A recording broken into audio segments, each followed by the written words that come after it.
really buckle down and say, okay, I'm going to do it. And I think that principle applies to just about everything in life. I think it's very difficult to be average in one area of your life, whether it's in health and wellness or your personal life or your spiritual life or whatever principle you want to apply. I think it's very difficult to be average in one facet and exceptional in another facet of your life. I think it's all connected in that way.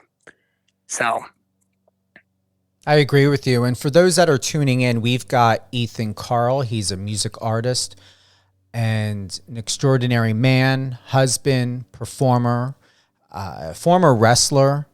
So whether you're listening to Live on Air with Stephen Cuoco on Power 98.5 satellite radio, Biz Talk Radio, Amazon Music, Spotify, or iHeart, we are always here giving and sharing great conversations with people, and just having had, shared my thoughts about 9/11 and where we are at, and to digress slightly back, and I'm glad you brought this up, Ethan, and thank you for the conversation, as I've never had a conversation and really spoke to anyone out of my close circle, and in a very long time.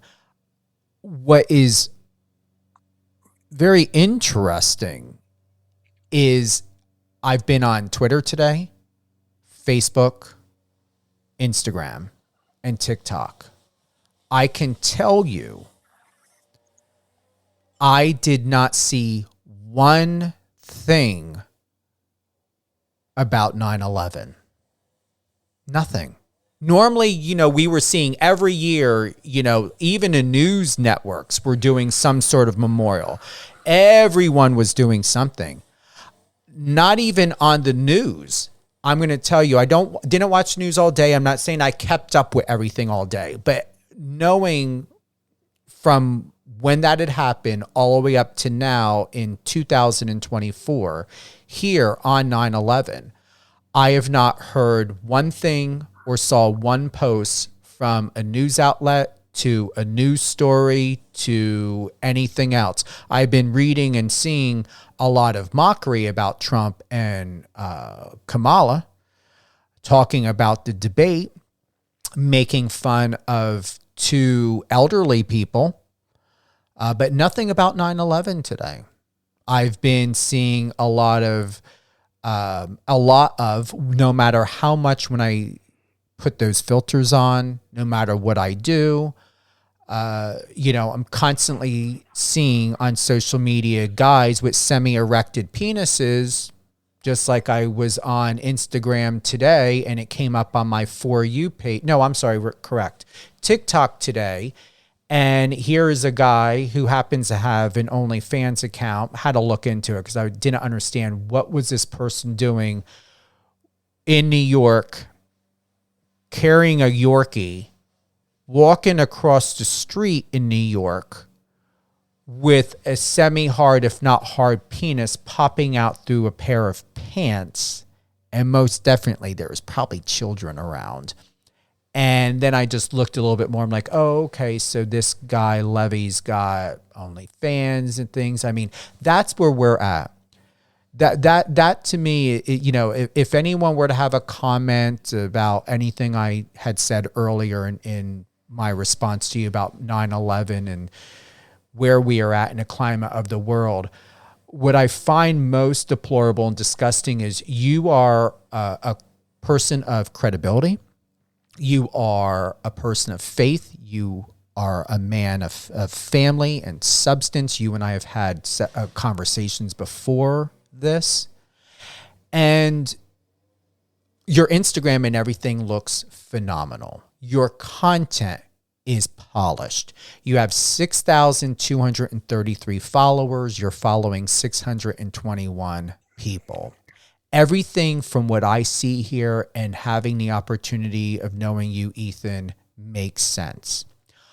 I'm going to say before anyone gets disgusted with something maybe you've said or something disgusted by something I've said, what's really deplorable is we live in a day and age to where someone of substance like us, and I'm going to speak to someone of substance, especially when we look at you and what you're doing in the world, a lot of us, but I want to focus on you, that I would think you should be in the hundreds of thousands, even million followers and much more higher engagement, even all the way down to which is organic and raw of what you got. Let's see here. When you did the anthem, and I definitely want to play that, you got 44.5 thousand views and you received 4,328 likes and there's 36 comments on there. That's phenomenal. In my opinion, I think that's phenomenal. I know that's phenomenal. Could have been so much more. But I find that people care about straight men acting gay friendly online. This guy Levy walking in broad daylight in New York City with a dog with his penis erected gets more attention than someone doing something fabulous like you. And I really believe, and I never thought in a million years that straight men can go around acting gay, gay friendly, doing the shit that they do. When I come from a generation when being gay or acting gay, you were murdered. Your dick was literally cut off. There were times in those days to where men were given estrogen or whatever to be castrated to remove mess with their testosterone levels. Now, all a guy has to do is get an OnlyFans account, walk around with erected penis wherever in the world, whether kids are present, wives, husbands, families, pastors, whoever the heck that's going on, teachers, people who are not into this stuff. And that gets millions. People are, I know someone who I heard bought a Corvette because of his dick and OnlyFans. So not to go too off in a tangent, but before anybody bitches about someone being a Trump supporter or someone being a Kamala supporter, look at the fact that we live in a world where straight people get to be whatever they want. Straight men get to be gay with no repercussions or violence put against them whatsoever, the way someone that is gay would be. And then we've got someone like you and even myself, we bust our ass, create high quality content, and we're out here creating feel good, family friendly feeling of goodness, and that's dismissed. Well, we covered a lot in that part of the conversation, and I'm sure you as well, and people will be quick to discredit what I'm about to say as if it's a preamble to say something very critical or controversial, which it's not. But some of my best friends in the world are gay, and they would never, behave in a way that you just described, that whoever that guy was that was walking around New York City, so that wasn't a anti-X statement. That wasn't an anti-LGBTQ plus statement. That was a, dude, what is wrong with you and what are you doing? There's inevitably, if it's New York, whether it's children or other adults that are, not down with the way that you're behaving, and it also made me think that probably the most extraordinary thing in the world today, is an ordinary man or an ordinary woman living an ordinary life, prioritizing family and their pets and their hobbies and their careers. I don't know. It seems like we're in a little bit of a one-up culture where everybody's trying to out crazy the next. I just had to laugh at that. Go ahead.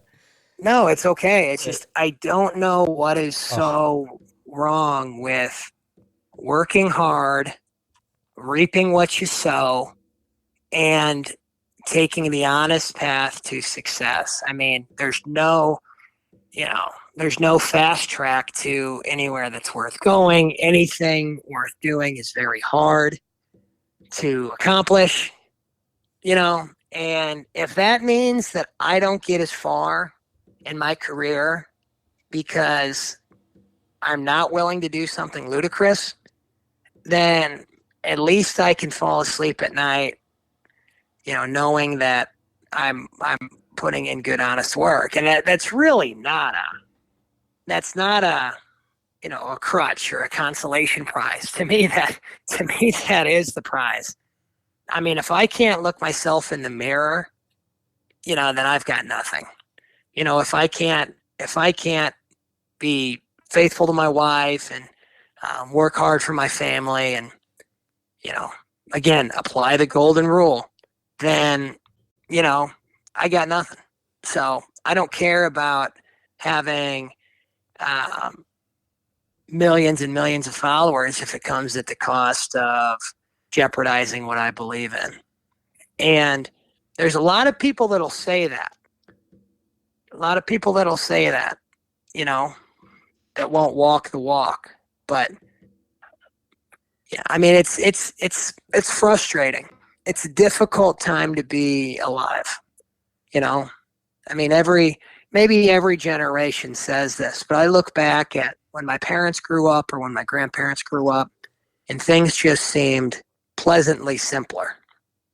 You know, not not negatively simpler. it's quite interesting. And I read something, and I want to thank you for that, Ethan. You had wrote back on August 28th. A lot of folks have tried to advise me against wearing my wedding band at shows, I'm, acknowledging that I'm married and posting pictures of my wife. They say I'm more marketable if it's assumed that I'm single. Unfortunately, I think they're missing the point. What's success with nobody to share it with?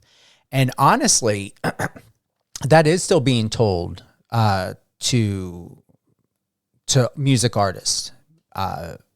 More What, they men should than act single and act yeah, yeah. act a fool? Yeah, I mean, it goes, honestly, it really goes into this whole thing of why, I'm not here to judge those that do OnlyFans or anything else. And even though it is a pet peeve of mine that, a straight guy gets to act a certain way, and like you said, you have, very close friends that happen to be of the LGBT community. At the same time, it is still the climate, especially in the entertainment industry, is still very, very different to where it is known. And there are people that will say gay does not sell, but yet they will use certain aspects of the gay community for whatever means or reasons that they have it for.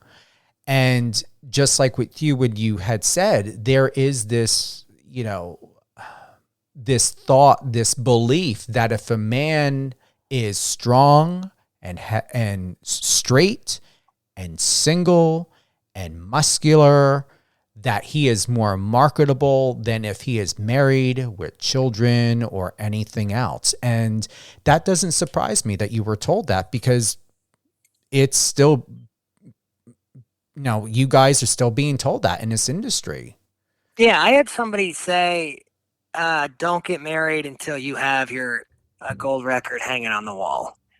You know, and to touch on something that you referenced a little bit earlier, I do think all people are more marketable if they're striving to become the best version of themselves, right? So if they're working out, if they're fit, I don't want it to be these blurred lines of, well, Ethan and Steven said X, and then Ethan and Steven said Y, because I don't believe that to be the case, and I don't believe that's what you're saying. But when people try to tell me, you know, don't marry your best friend who bends over backwards to support you in any way she possibly can, whose family has welcomed you with open arms, because you'll make more money, or sell more tickets or get more followers on Instagram or subscribers on YouTube because you're single. That's, I mean, all those other people that were going to follow me on Instagram or buy tickets or whatever, like they haven't been with me in the dark moments of this pursuit. They haven't seen me when I'm, broken, or I'm stuck in the rut of comparing myself, against somebody that's where I want to be, or, I thought that a song that I pitched was going to get picked up by a major label, and or whatever micro failure, that was a necessary part of the learning process. These people that are telling me, and it hasn't just been one person, but the people that are telling me, don't get married, don't wear your band, don't use the guitar strap that Stephanie etched her wedding vows into. Don't wear that on stage. They're, really, I feel for them, because I hope they find what they're looking for. And it's very clear to me they haven't found it, So I'm not going to shy away from having found what I was looking for and jeopardizing what I believe in to make things a little better for the internet. You wrote on August 15th, Stephanie and I took our wedding rings at the pool. We took our wedding rings off at the pool and set them on a nearby table. Somehow they got intertwined, and we learned that our rings fit perfectly and symmetrically together. If this isn't a metaphor for love, then I don't know what is. Haters have said, and I will continue to say, that we're in a honeymoon phase. I don't believe in such a thing. Good things come to those who wait. We paid our dues, didn't settle, and found love in a hopeless place, or something like that. Yeah, I actually thought Adele sang that song, and my buddies were quick to give me a hard time that Rihanna sang that song, that love in a hopeless place. But no, yeah, I don't know. Why wouldn't I? Let's take that post as an example. Like, why wouldn't I post that? That was a pretty cool thing. Statistically, what are the odds that our wedding rings would fit like perfectly together? I'd wager they're pretty low. I'm no mathematician, but I don't know. It's so funny because people want to say, well, it's really important to be yourself. That's what's going to sell. But then the same people are saying, well, don't be yourself that way. Be yourself this way. And so it's like, oh, okay, so you want me to like just be somebody else, right? Then I'm going to chase a trend that's like going to change. And then by the time I get where I'm going, or where I get where I want to be, like the market has moved on to, this next shiny object. Whereas if I would have stayed true to myself and, what I believe in, then progressively with time, I build a loyal fan base that's interested in what I'm doing. Authenticity sells. I really believe that. I think if you're looking big picture, long term, authenticity sells. I think trying to be somebody you're not, most people can weed through that after a certain period of time. Here's something that's powerful, and I'm extremely grateful to have come across this from what you had shared. And it coincides absolutely perfectly with what we were talking about 9/11, and then to add, the questions that you had for me and what I had shared, and I don't feel guilty of what I shared. I want to thank you, and I want to thank your grandfather for this message.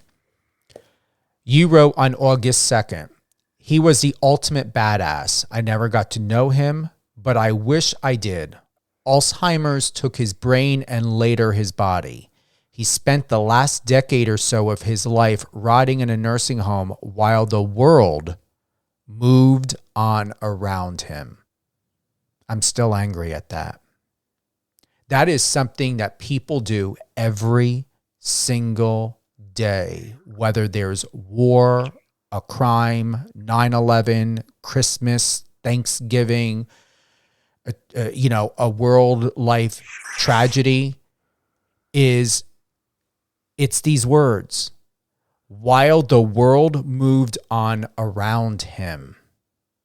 That moved me inside when I read that, Ethan. Well, I thank you for that. I mean, my grandfather, anytime he's brought up, it certainly strikes a chord with me. He lived by his own rules, and it found him great success in his life, and sometimes it had consequences, but it's there's a million ways that this could be relatable to what we've talked about today, but I wish I would have spent more time just taking my guitar in and playing and singing for him. I mean, really, he could have been the perfect audience for new material, right? He wasn't gonna judge me, or he just would have been happy to have somebody there that he probably recognized. But yeah, I mean, the tides continue to turn, and I think most of our world gets lost or consumed with things that don't matter in the big picture. And I've really been prioritizing more in my day-to-day, working as hard as I can work, and being grateful for the people and the lessons that I've taken on the way. I mean, when my ticket's punched or my time's up, I mean, the world is going to continue to spin. So, I try to prioritize the problems that are worth my attention and the pursuits that are worth my attention, and never hesitate at the end of a long day to sit out on the couch with my wife and watch 30 minutes of a stupid TV show. You know what I mean? I mean, like, I can be guilty of taking myself too seriously sometimes. And I'm like, what am I doing? Like, what am I doing? But I don't know. I mean, it's complicated, man. And we've talked about the importance of having life in balance. And, I'm learning to toe the line a little bit as I get older. I mean, there's a beautifully written song by Luke Combs called, Growing Up and Getting Old. And I kind of feel like I'm in that middle ground of, maybe I'm grown, I'm not old yet. Like, I'm grateful for my failures. I'm grateful for what I learned. I'm grateful that I've had to do everything in my life the hard way. I'm grateful that nothing has come easy to me. But, I don't hesitate to, throw some drinks back with buddies, or, celebrate somebody's wedding or birthday or whatever. So I I mean, we started talking about my grandpa. I wish I could have asked him about a lot of what's going on in our world. This was about the time in my life when I thought I'd know how he ticked, um, and I didn't get that opportunity. From what I have read, I believe you already had gotten your answer, whether you realized it or not, and you may have. But this is when you said that. This is what I believe it is. You wrote, he lived by his own rules and judged people not by the color of their skin, but by the content of their character. What my heart is truly telling me in this is that is the most important, and you wrote it.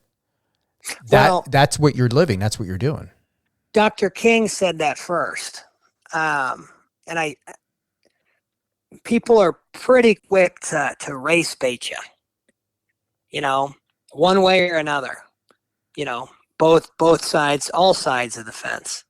But, I think Dr. King hit the nail on the head. And I wish I saw that quote, judge people not by the judge people not by the color of their skin, but by the content of their character. I wish I saw that more on social media, and less people trying to, entice violence or a feud or, one person beating up another person or another person beating up another person. I mean, that's not what it's all about, man. I mean, that's not like, and I really try to make a conscious effort of taking the finger that I'm pointing and pointing it at myself. Like, okay, what can I do differently? I mean, or why did this piss me off? Or, why did that evoke this emotional response, right? Like I try to put it on me, which is difficult to do. I think generalizing is difficult for our society to be vulnerable. I think those, I was actually just talking, I mentioned my buddy David Mirkatani, who's been helping me out in several different ways on an unofficial basis. Like we don't have any documentation signed to date. But we were talking about how being vulnerable and saying you're sorry, like apologizing if you screw something up, are cheat codes in life. Like so few people do that. And they worry about it being perceived as weak or prohibiting their progress, when in actuality, if I did something wrong, Stephen, to you, and I said, I'm sorry, I screwed up, that's all on me, I want to move forward, can you help me figure out how to write this or correct this? Or if I didn't know how to do something and I came to you and I said, hey, Stephen, I don't know the first thing about a radio show, like how can I want to run a radio show, Stephen, how would you be interested in teaching me? I'll any kid that you want to pass my way. And I think people are just scared to do that. I'm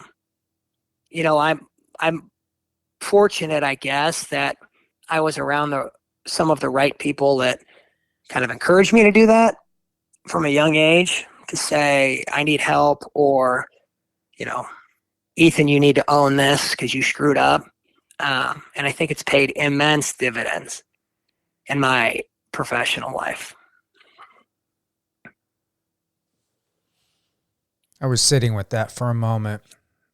And what I appreciate, in all of this, Ethan, from what you shared and what we discussed and talked about, and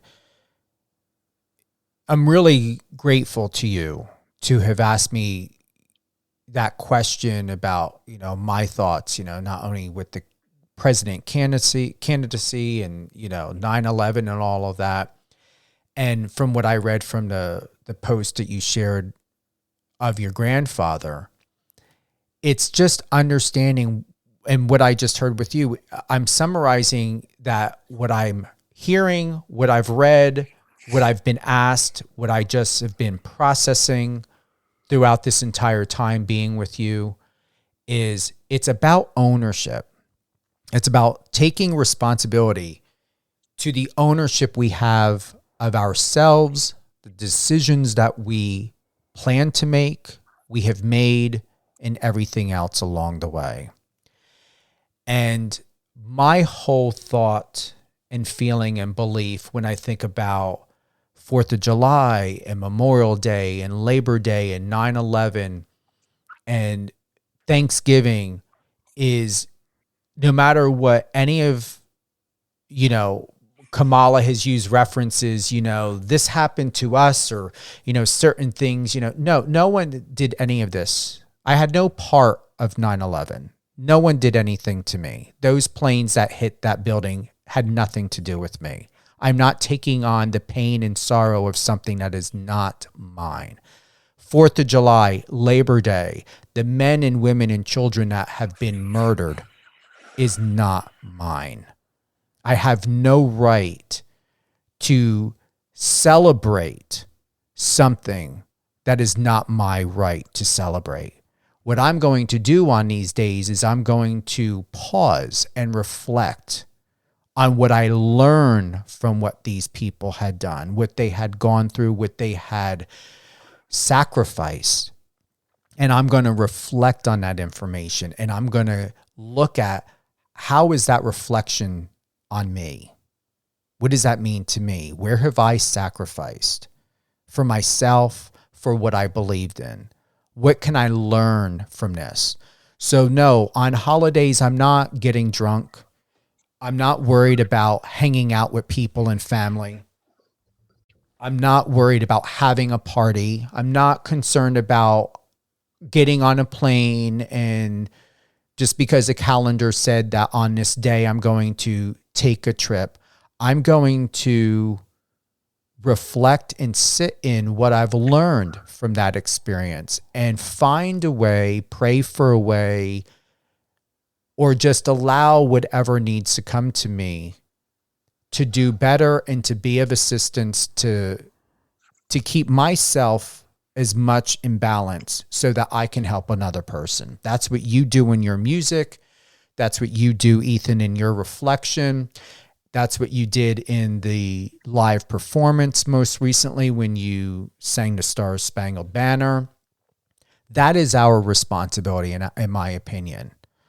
And I'm not going to allow, what I've learned by being inspired by you and your music and what I've read. I am not going to allow the government or anyone else claim that what someone else has done, they did it to me. No, they did not. We need to stop. I encourage everybody to stop taking ownership of something that is not theirs. But inversely, control what you can control, and take ownership of, what is happening, good, bad, or otherwise in your life. Yeah. Yeah. And I'm glad you said that, because that's the whole point. You summarized it, but that's what I mean. I would like. We're on the same page, man. Yeah, I would like to see more people do that. I just, it's all about the fact that, what I've learned throughout these decades is that there really is a lack of care, consideration, and common sense to the fact that when someone decides in their free will to embody and become embodied by something that may have nothing to do with them, it's like a possession. I am not going to take possession of something that's not mine. And I'm extremely careful with that. I can feel sad. I may cry. I can feel happy. There are certain emotions that I can feel. We're all empathetic. We can all feel from each other. when we're living and being in our truth.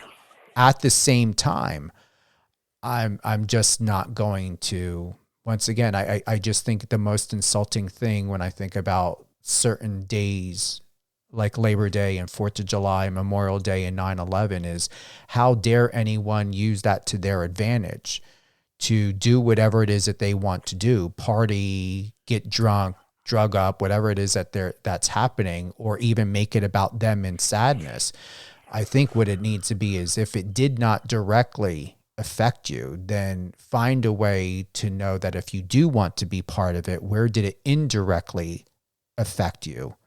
And who can you reach out to, or what words can you share of encouragement? But other than that, I don't know. I feel like something got opened up in me that I haven't talked about and really expressed, because I don't know about you, Ethan, but I don't expect anyone to agree with everything that I have to say.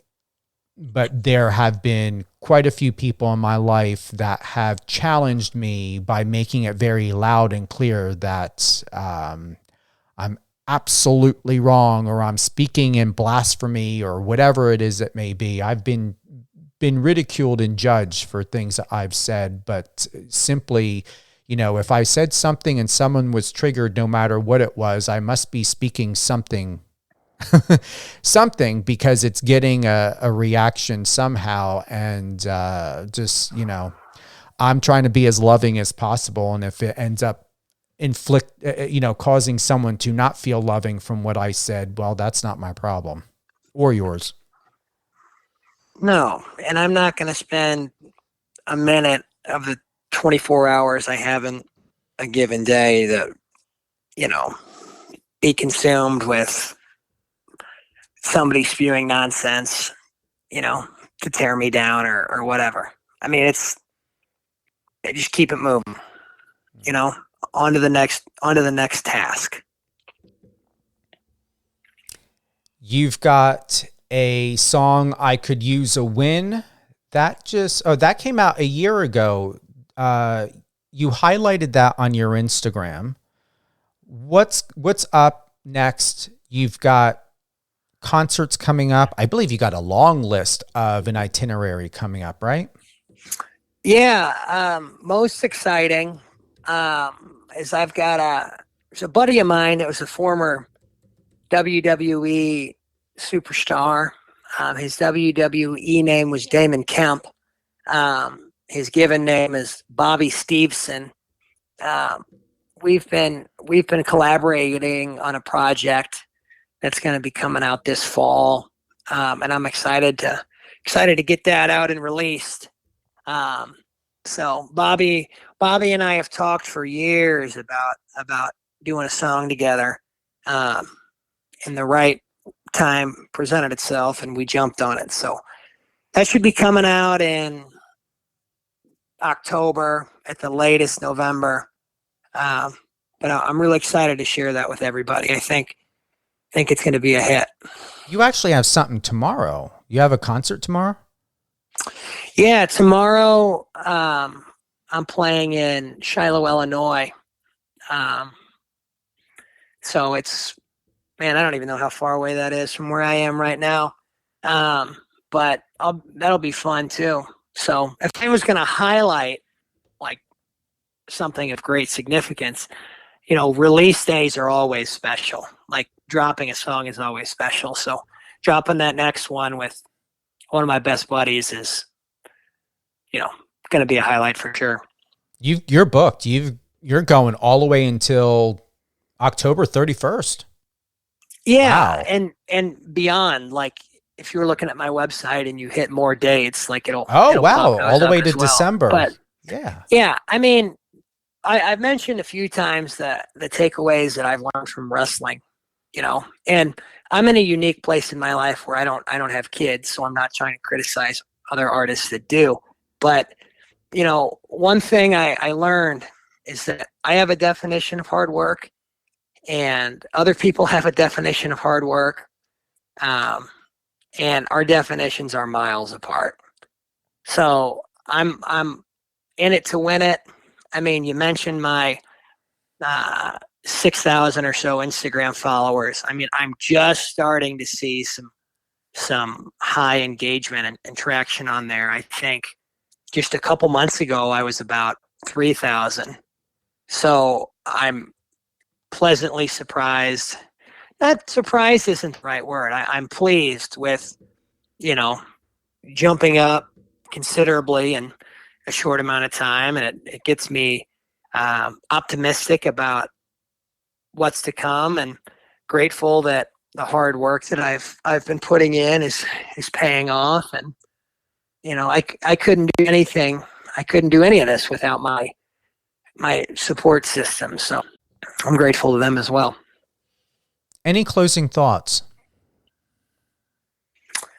Well, I'd be remiss if I didn't, you know, acknowledge my wife Stephanie again and say I love you and thank you so much for, I don't know if she'll ever hear this or not, but it doesn't matter. I also I'm grateful for my faith and my relationship with God and Jesus Christ. And I know there's people that are going to roll their eyes at that, me saying that, and that's too bad. I hope they find what they're looking for, and I know a good place where they could start to find it.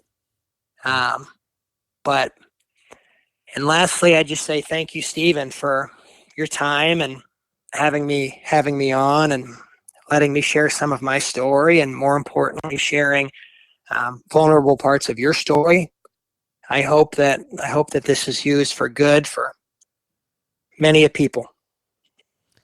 I appreciate that, and thank you. And I feel that we came from a good place of love, and I know that I'm going to speak for myself. I know that I did, and I want to thank you for that, and thank you for the questions and the interest of wanting to get to know more about me deeply, and for me to be able to share. Like, I'm very comfortable with you. Not worried at all about being judged. Extremely and pleasantly humbled by your presence and from our conversations before. And it's exciting. Even at 50, I'm still learning and growing and finding ways to not be scared to speak up. Never have been, Ethan. But I would say that, growing up in my generation, even in this generation, I think your generation is a lot more scary. I mean, before the cell phone, I mean, you could go out and have fun. You didn't have to worry about people videotaping and photographing and taking camera shots in the bathroom or in a club. And you can go out and eat dinner in private and stuff like that. And so many people think that they're some sort of reporter or, CIA agent, and there's just no privacy. So wherever you're able to find privacy, wherever you and your wife are able to have privacy, and more importantly, with all of these dates, you being booked all the way to December 27th, congratulations on that. I mean, what an incredible lineup I have in front of me to see this. You truly are blessed and gifted. And that's something that I look forward to, not only in my experience to have with you when the day comes and I'm able to witness you live in your message and performance and delivery, but also at the same time, not feeling as though every single person that comes to see you and support you throughout all of these dates, that they feel that they feel absolutely loved, which I know they will be.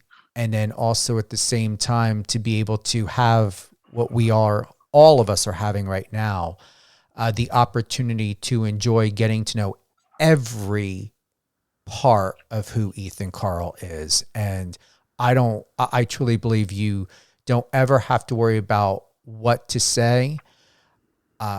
Once again, for having had lived on this earth as long as I have, it is time for people to stop worrying about being themselves and getting canceled and everything else. And like I said, it's intimidating because you guys have, You guys got this phone that's used as a weapon against each other.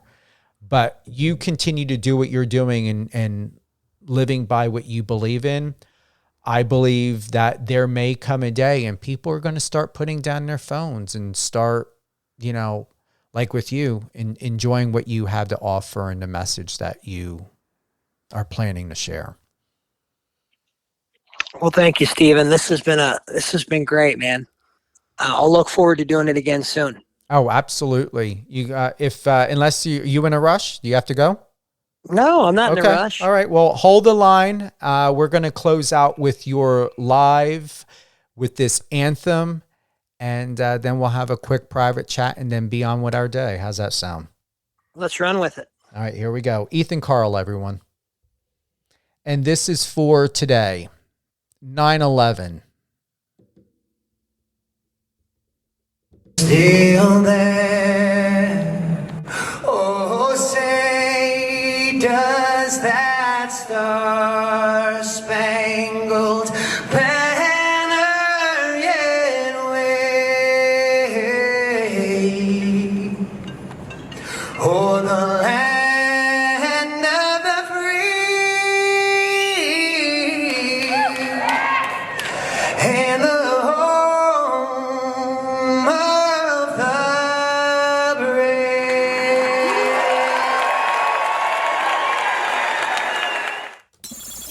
Friend us on your socials and let's connect.